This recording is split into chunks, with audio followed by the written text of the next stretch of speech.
Ça vous dit quelque chose, cette manette?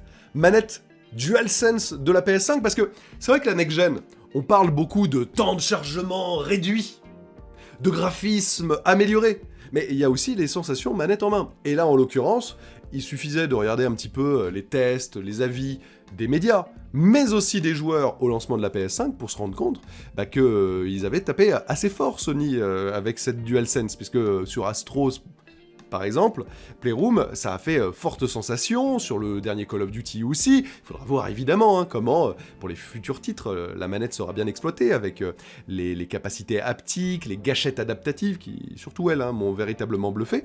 Eh bien, c'est intéressant de voir que selon TechRadar, Xbox a proposé, regardez, un sondage à ses joueurs, et vous la voyez la dernière question? Voilà.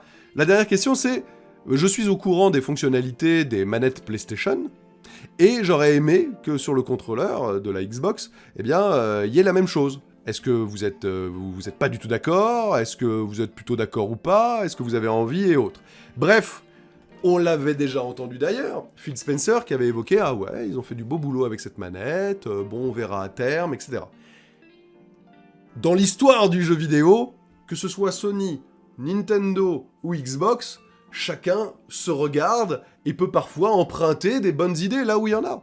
Et donc peut-être qu'à terme, d'ici quelques mois ou plutôt quelques années, eh ben, si les votants sont assez unanimes, si la DualSense continue avec les développeurs à proposer dans les différents jeux exclusifs, mais aussi éditeurs tiers, des fonctionnalités séduisantes, ça deviendra la base. Comme au tout début, les vibrations, il n'y en avait pas, c'était pas standard dans toutes les manettes. Il y en a un qui a commencé, les autres ont fait « Ah, c'est pas mal les vibrations, c'est devenu un standard ». Les sticks analogiques, pareil, au début il n'y en avait pas, etc.